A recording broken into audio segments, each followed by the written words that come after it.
Welcome to a special episode of the Global Dispatches podcast, live from the United Nations General Assembly. I'm your host, Mark Leon Goldberg, a veteran international affairs journalist and editor of UN Dispatch. The annual opening of the UN General Assembly is always a key moment on the diplomatic calendar. Hundreds of world leaders head to New York to address the General Assembly and participate in various meetings and events around the city. And this week, in partnership with the United Nations Foundation, I am bringing you key highlights from the 77th UN General Assembly in daily podcast episodes. Today is Wednesday, September 21st, and under normal circumstances, the President of the United States, as host of the UN, would have addressed the General Assembly yesterday.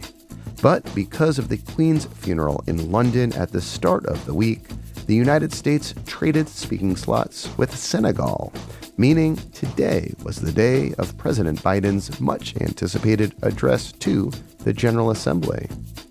Shortly after Biden's speech concluded, I spoke with Richard Gowan, the UN Director of the International Crisis Group, and Anjali Dayal, Professor of International Relations at Fordham University and Senior Scholar in Residence at the U.S. Institute of Peace. We kick off discussing highlights from Biden's address before turning to other key speeches and events driving the diplomatic agenda at UNGA this week. I think it was a good speech. I think that it hit the right marks, but you could almost feel the different bureaucratic hands, and you could feel the different offices in the State Department contributing different sections. Next, I speak with Kate Dodson, Vice President for Global Health at the United Nations Foundation. She had just come from a key meeting on pandemic preparedness and response, which we discuss. So we talked this morning about the foreign ministerial level, about what are those key ingredients? Where is the world failing still in strengthening capacities for pandemic preparedness? Here is my conversation with Richard Gowan and Anjali Dayal, which was recorded live this afternoon on Twitter Spaces.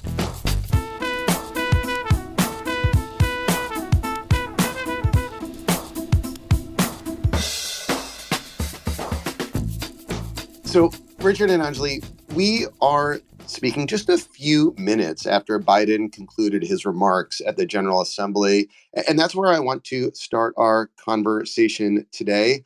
Richard, starting with you, what were your key takeaways from Biden's speech just concluded?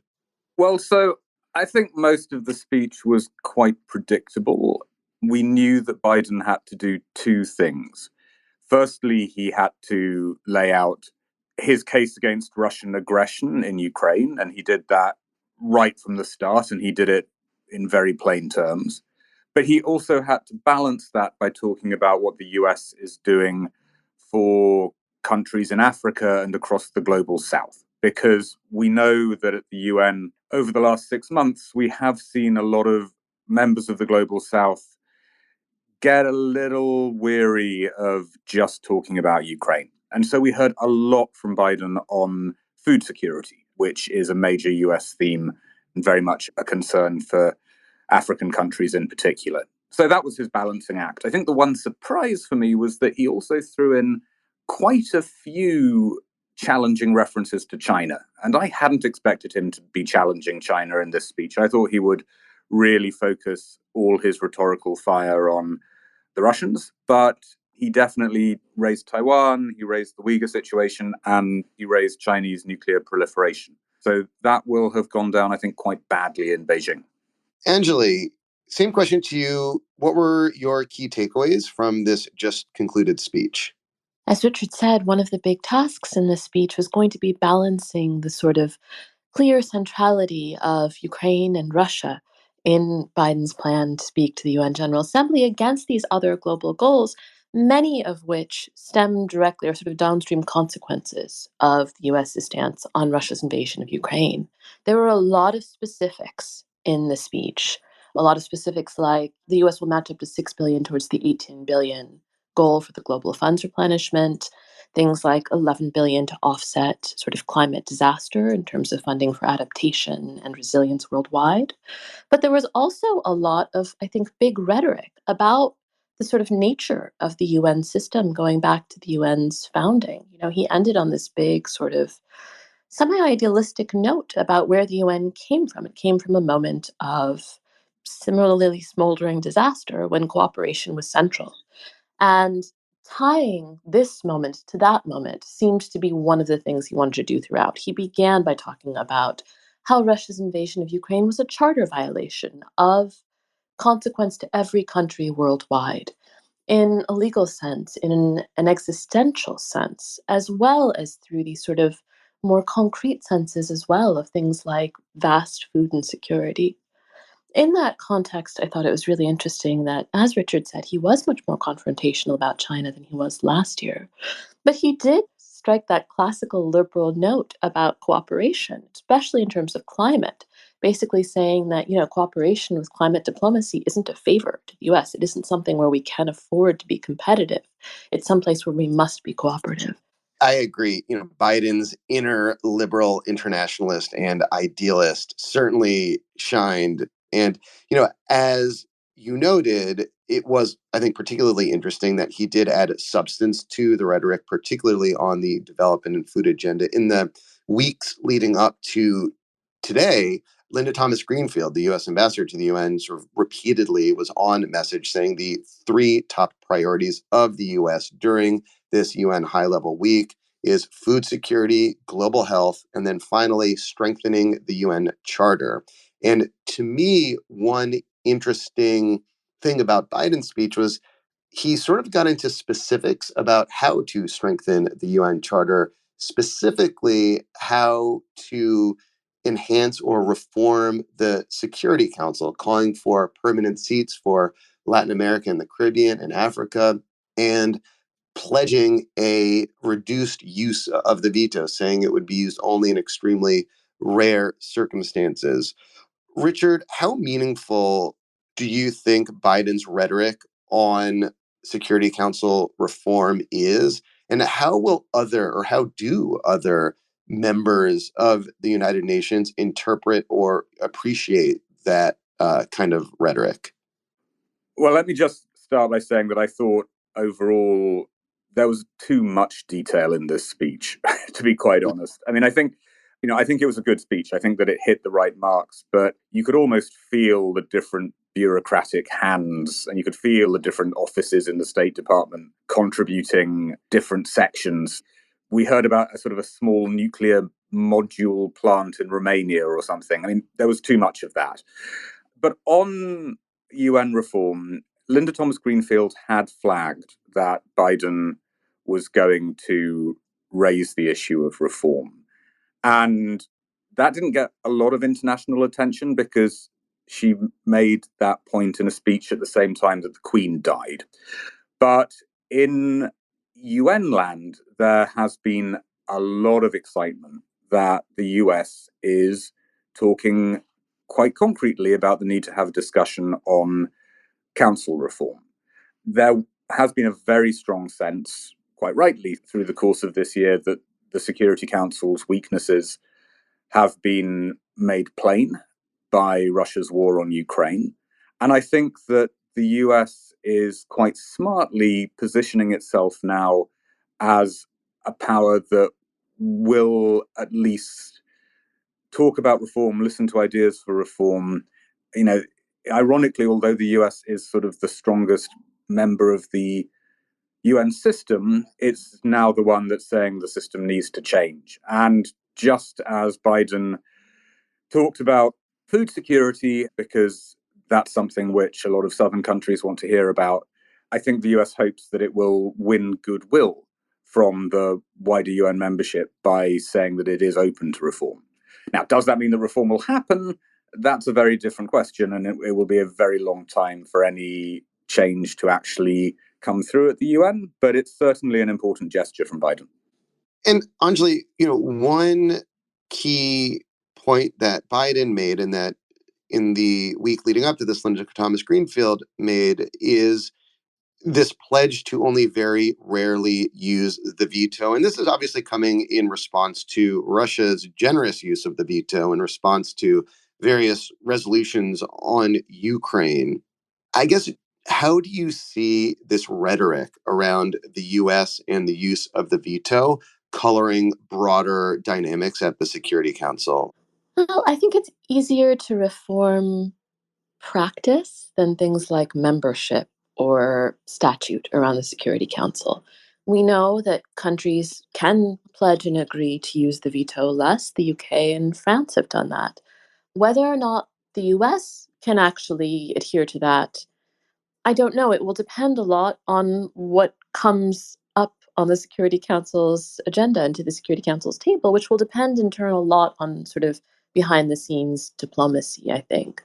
But I do think it's notable as a move to sort of isolate Russia diplomatically even more and say there is one member of the Security Council that is very free handed with that veto. And it is a member of the Security Council that is, a primary violator of people's rights in other sovereign countries. And as a result, that move to sort of say we're committing to use the veto less is at least, I think, more rhetorically plausible than we're pledging to try and expand the number of permanent members of the Security Council, both, as Richard said, because a process like that would take very long, but also because this is a kind of thing we would have to really see to believe. The US has made similar noises in the past, and it hasn't really come to fruition. It's very hard to undertake that kind of reform. There's a reason we haven't seen it, in part because there's very little incentive to reform a body that you benefit from, no matter really what you say. So I wanted to move on a bit from Biden's speech specifically and talk more broadly about how Ukraine is shaping and coloring events in New York this week. Later today, Zelensky is supposed to address the General Assembly by video, and that's significant because it took a vote in the General Assembly to permit Zelensky to appear by video as opposed to in person. And yesterday at the Clinton Global Initiative, Bill Clinton interviewed Zelensky by video on stage live. And it was interesting to see Zelensky in that kind of format in front of civil society leaders. And from that conversation, the big takeaway I took was that the Clinton Foundation and those in that orbit are going to mobilize efforts to support the reconstruction of bombed out places of Ukraine. But obviously, Ukraine is in the midst of a hot war right now. And just today, we're hearing news of a new mobilization by Russia of Russian troops and more nuclear saber rattling. Richard, how is the Ukraine crisis specifically coloring UNGA this year, the speeches, and how Antonio Guterres is sort of spending his time this week? Well, I think pretty much every speaker has at least referred to Ukraine. But what was interesting listening to the first day of speeches yesterday was that a lot of African and Latin American leaders would mention Ukraine, yet somehow wouldn't use the word Russia. And we heard people like Macky Sall from Senegal and Bolsonaro from Brazil talking in a rather anodyne way about the need for a negotiated solution to the war rather than sort of putting the blame on Moscow for starting it. There were some exceptions to that, but the general feeling yesterday was that leaders from the global south wanted to express sympathy for the Ukrainians, but did not want to do so in a way that would damage their relations with the Kremlin. And that's very much in line with the way we've seen a lot of non-aligned countries behaving, at least since the later spring or early summer at the UN. But President Putin also gave a speech today from Moscow. And as you say, he did make nuclear threats, and it is clear that he's on a pathway to annexing the parts of Ukraine that Russia currently occupies. And I think the fact that he gave that speech will change the dynamic around the General Assembly for the next few days. Because although a lot of countries don't want to offend Russia unnecessarily, I think there is an underlying feeling that annexation is a red line. For a lot of countries in the global south, the question of territorial integrity is absolutely central to the UN Charter. And so I will be listening to see if we start to hear African and Asian and Latin American speakers over the next few days adopt a slightly harder tone towards Russia than people like Macky Sall did yesterday. I mean, as for Guterres, he is reaping the benefits of the UN's role in crafting the Black Sea grain deal. That's something which Joe Biden referred to and many other leaders have flagged. Guterres has seen his diplomatic credibility increase this year because he was able to get the grain deal through in cooperation with Turkey. And he's getting deserved praise for that at this General Assembly session. And to that end, Anjali, how else might the Secretary General be able to leverage the increased credibility that he has now, and frankly, the increased credibility of the United Nations in general, in terms of how it has been able, or how he has been able to navigate the Ukraine crisis?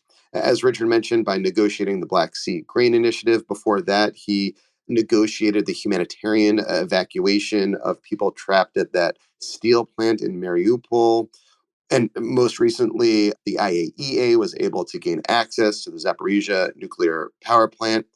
Is there anything this week that Guterres could do, should do, that would perhaps further enhance his ability to be a key diplomatic player in the Ukraine crisis? One thing I think was really notable about his speech yesterday was how bleak it was. It's been a sort of like escalating series of ever more bleak speeches over the years. And yesterday's, I think, was notable because it was this moment of considering that we are facing these massive, unprecedented crises, but simultaneously, the case for multilateralism has never been clearer. And I think his speech really played into that sort of space. And I think that really highlights the role that the organization can play in the UN, particularly the Secretariat, particularly the Secretary General and the agencies. Because one thing that I think has really emerged over the last week of these speeches of sort of coming to the UN to talk is that the UN is many things, right? And it is many things in a way that we don't often hear in sort of broad coverage, right? The UN does this, the UN does that, but the UN is both this body of completely paralyzed, fractured Security Council action on Ukraine, and this body that uniquely has the diplomatic space to negotiate things like the grain deal, like the passage of civilians. So, in that sense, I think really hitting this note of we need multilateralism because there is no other organization that can stand in the breach this way.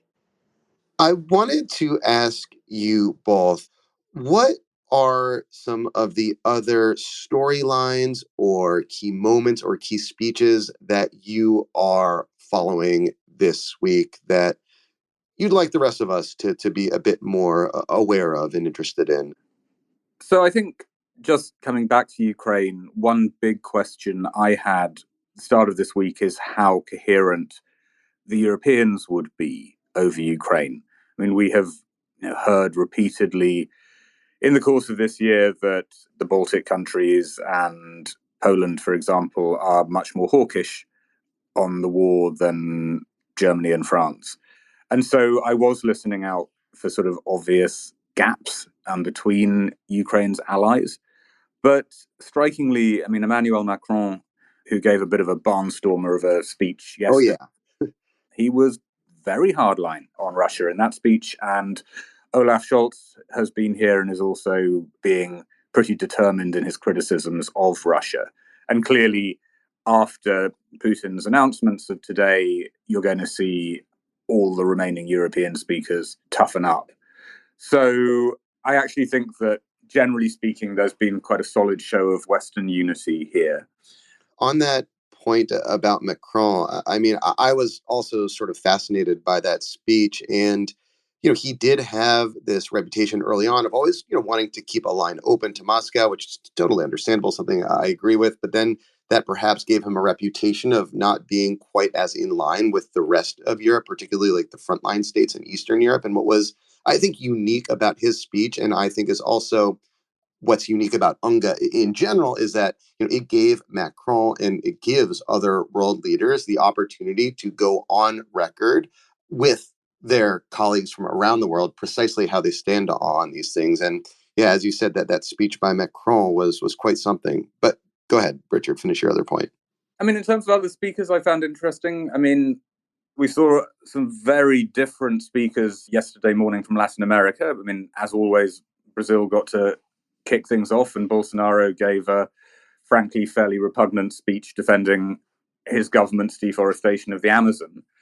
But then we also had, left-wing presidents from Chile and Colombia speaking, and Petro from Colombia sort of launched an all-out attack on the war on drugs and signaled that the Colombian government's approach to drug trafficking is going to take quite a significant turn during his administration. So you sort of felt the tensions between right-wing and left-wing politics in Latin America. And then I did also find Macky Sall interesting yesterday as the first African to speak. The president of Senegal, for those. President of Senegal, but also the chair of the African Union. I mean, he had an unexpected opportunity, which was because Biden had been at the royal funeral in the UK, he had to switch from a speaking slot yesterday morning to today, and he swapped with Senegal. So Macky Sall was suddenly speaking in what is traditionally the American place in the speaking order on day one.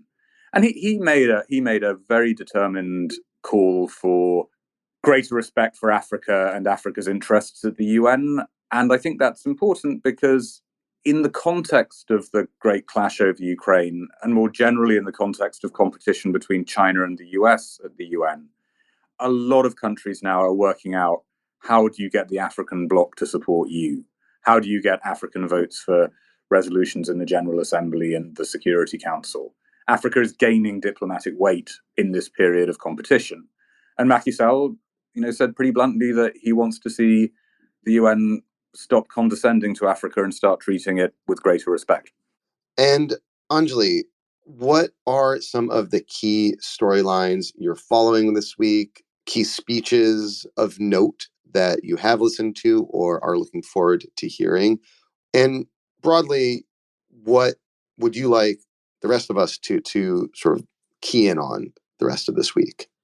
These last couple of years, yesterday and today included, one of the key sets of delegations I want to listen to is the small island nations, who have really come to the UN General Assembly to make the case for their lives in a lot of ways. I was really struck yesterday by the Marshall Islands representative who, spoke at length about many issues of international peace and security, expressed an explicit support for Ukraine and issues of sovereignty, said that, Marshall Islands knew very intimately what it was like to have sovereignty violations, and then said, the United Nations is the primary international stage for small island nations, for countries that are at the forefront of climate disaster today. And if the United Nations cannot assist island nations while the seas rise around them, then there truly is no United Nations. And I was really struck by that sort of double existential claim, right? First, that this is an unfolding, long-form, complex disaster that will cost people their lives and is costing people their lives, but is also fundamentally tied to what the sort of stakes of multilateralism are and what they can do. Seychelles spoke immediately after them, hit a very similar note. And this is something we've seen for the last couple of years. Last year, one of the breakout stars of the UN General Assembly speeches was Mia Mottley. She did something similar in 2019 and 2020. Yesterday, in your sort of curtain riser with Elizabeth Cousins, she noted this as well.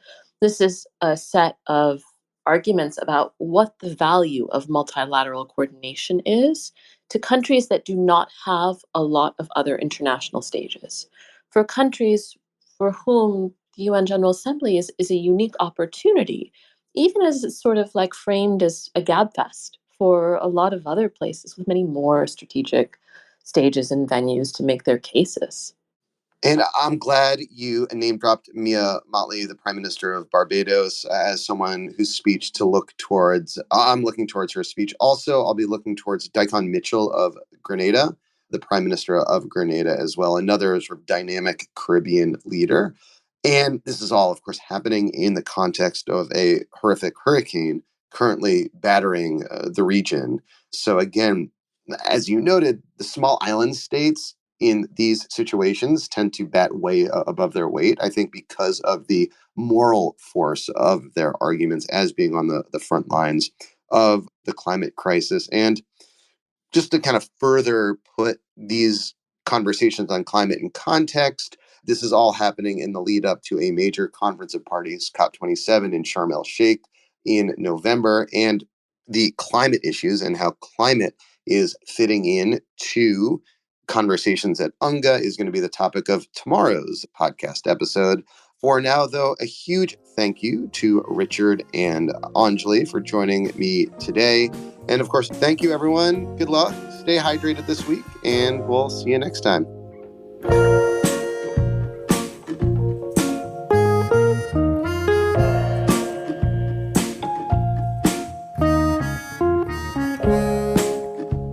A big thank you to Richard and Anjali. It has become now an annual tradition that I speak with these two excellent analysts of all things UN during UN Week. And now here is my conversation with Kate Dodson, Vice President for Global Health at the United Nations Foundation.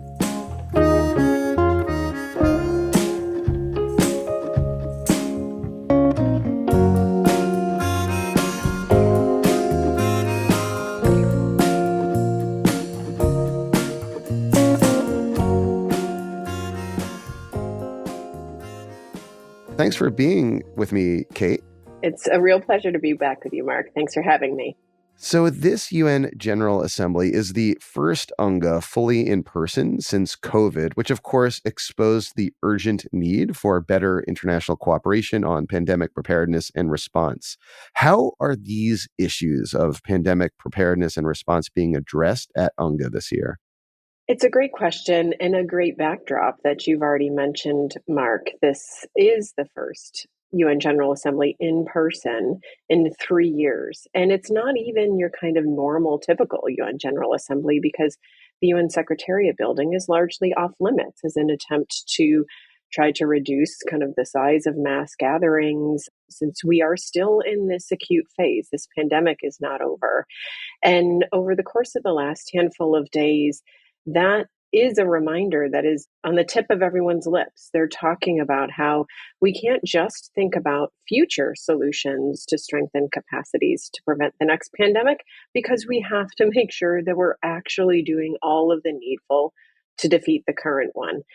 COVID, especially when you combine it with the confluence of challenges right now on climate, on food insecurity, on fuel insecurity, this pandemic was a prompt for some of those challenges, but also an effect of them. And the fact that we're still in it 2 years on and that we still haven't kind of overcome those gaps in solidarity to implement all the public health measures that we need to, including access to vaccination, means that people can't stop talking about it at this General Assembly. So what are some of the key meetings, gatherings, or outcomes this week to that end? There are several, and for which we're grateful because we do know how precious leaders' time is this week in New York. Of course, in the forefront of global health moments at this week's General Assembly is the Global Fund replenishment, which is happening later this afternoon.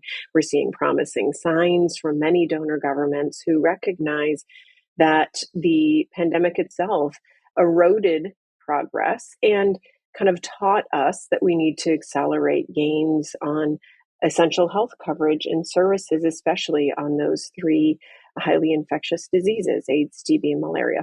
And just a quick programming note that the Global Fund replenishment is expected to go sort of late into the afternoon after publication time of today's episode. And we will deal with the outcomes of what happened at the Global Fund replenishment in tomorrow's episode, Thursday's episode. What else is happening this week on the pandemic preparedness front specifically? Yeah, so I'm just out of a session organized by the governments of South Africa, Sweden, and Costa Rica, together with the World Health Organization, on exactly this topic of pandemic prevention, preparedness, and response. Those three governments in particular pushed very hard in recent months for a resolution to pass through the UN General Assembly that calls for a high-level meeting no later than September of 2023 to ensure political will maintains at high level on pandemic preparedness and response. So we talked this morning about the foreign ministerial level, about what are those key ingredients? Where is the world failing still in strengthening capacities for pandemic preparedness? And what can we do and achieve in order to make sure we are better prepared? I heard four key themes come out. One, overwhelmingly, we need a strong, well-financed, well-supported World Health Organization. That is a non-negotiable for member states. WHO, we've seen, has been in the forefront of responding to this COVID pandemic, and its role needs to be both safeguarded and further empowered. We heard a lot about the need for incremental and sustained financing. We learned in this pandemic in the last couple of years that the world has underinvested in preparedness. We've underinvested as a global community in frontline health workforce, in resilient supply chains, in countermeasure research and development on novel vaccines, on novel therapeutics, and new platforms and technologies that can be turned rapidly if needed in a pandemic. So we talked about that need for incremental financing.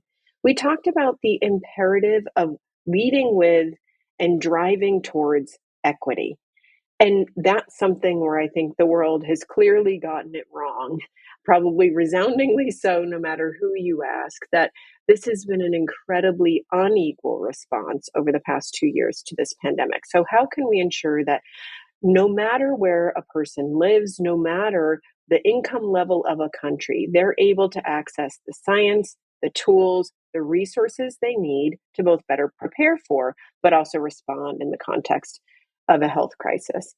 And we also talked about the imperative of leadership and political leadership above all else, right? It's the responsibility of political leaders, again, at community or local level, at national level, and then certainly at the global and multilateral level, to overcome that self-interest that short term has driven policy decisions and instead look towards a sustained engagement and preparedness that will hopefully mean that we won't go through the same kind of episode as we have over the past 2 years.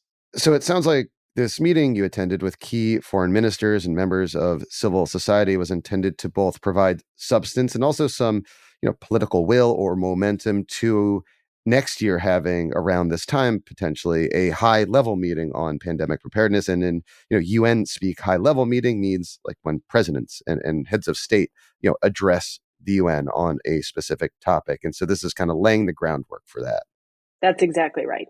And it's our collective responsibility to make sure those leaders do show up. They show up with solutions that are sustained, that are well resourced, and that get at the kind of comprehensive package of issues that are behind this agenda.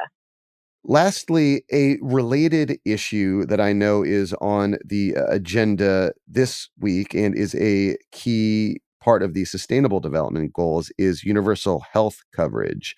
How is that issue being addressed, and in what context is that issue being addressed throughout New York this week? So it is being addressed. The high-level meeting on pandemic preparedness that we've just been talking about that should happen next year is not the only one. There will be a high-level meeting on universal health coverage next September, again, anticipated at the head of state and government level. And we actually talked a lot about that in this morning's meeting, and there's a ministerial session still ahead of us later this morning to talk about universal health coverage. But one community, a country, a world cannot be sufficiently prepared to prevent or respond to any future crisis, health crisis in particular, like a pandemic, if it does not have as a bedrock resilient health systems. We talked a lot this morning about the role of health workforce and not only being the front line of response in a pandemic, but certainly the front line in preventative care and treatment for what communities need every day. Malaria prevention tools, family planning tools, access to treatment for non-communicable diseases. This is the same workforce that we've certainly over-relied on and we owe so much to over the past 2 years, but is incumbent and a prerequisite to both achieve pandemic preparedness and universal health coverage. So that's a theme we're hearing a lot, and I think will resonate into 2023. These high-level meetings, the fact that they will both happen in the same calendar year, is a chance for governments and for stakeholders to signal that these issues are two sides of the same coin. You can't have universal health coverage without strong preparedness and capacities that help mitigate extraordinary shocks that pandemics can be, but you also can't have good prevention and preparedness for pandemics without the backbone of a resilient primary healthcare-centric system that is the bedrock of universal health coverage.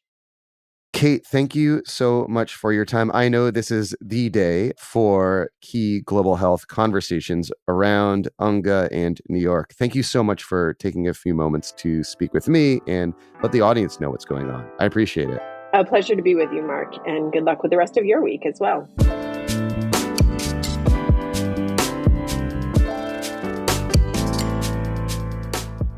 Thank you for listening to Global Dispatches. Our show is produced by me, Mark Leon Goldberg, and edited and mixed by Levi Sharp. If you have any questions or comments, please email us using the contact button on globaldispatchespodcast.com or hit me up on Twitter at Mark L. Goldberg. Please rate and subscribe to our show on Apple Podcasts.